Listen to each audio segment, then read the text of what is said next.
একজন স্ত্রী যখনই তার শ্বশুরবাড়ির কোনো মানুষ বা তার শাশুড়িকে নিয়ে তার স্বামীর কাছে কিছু বলতে যায়, তখনই কিছু স্বামী বলে ওঠে, আমার মায়ের কথা বলার ধরন এরকম ছিল না, আমার মা এরকম ধরনের কথা বলেনি, তুমি ভুল বুঝেছ। যা বলেছে আমার মা, যা বলেছে বা যেটা বোঝাতে চেয়েছে সেটা তুমি বুঝতে পারোনি। সে অন্যরকমভাবে বা অন্য কিছু বোঝাতে চেয়েছে। সে এরকম মানুষ নয়, তার মন ভীষণ সরল। তিনি যা বলেছেন তা সরল মনে বলেছেন, তুমি সেটা ইগনোর করো। আচ্ছা, মানলাম আপনার পরিবারের সকল মানুষ বা যে সদস্যগুলো আছে সবাই ভীষণ সরল, ভীষণ সোজা মনের মানুষ। আচ্ছা, ধরেন চলতে ফিরতে একটা মানুষ আপনাকে সবসময় আঘাত করে, সবসময় ভীষণ ধারালো ধারালো কথা বলে। ভীষণ আঘাত করার পর সেই মানুষটা যখন বলে, বা তার পরিবারের সদস্য বা তার সন্তান যখন তার বউকে বলে, আচ্ছা বাদ দাও, সে সরল মনে তোমাকে মেরেছে, আপনি সেটা কীভাবে নেবেন? সে তোমাকে বুঝে শুনে মারেনি।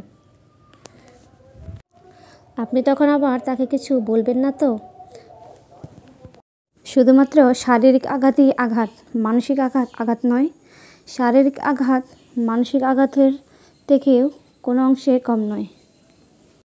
আপনি আপনার বাড়িতে নিজের বাবা মা ভাই বোন সকল আত্মীয় স্বজনদের সাথে আছেন, কিন্তু আপনার স্ত্রী, মা বাবা ভাই বোন এমনকি যে স্থানে তার জন্ম হয়েছে সেই স্থানটা পর্যন্ত ত্যাগ করে আপনার ভরসাতে আপনার বাড়িতে রয়েছে।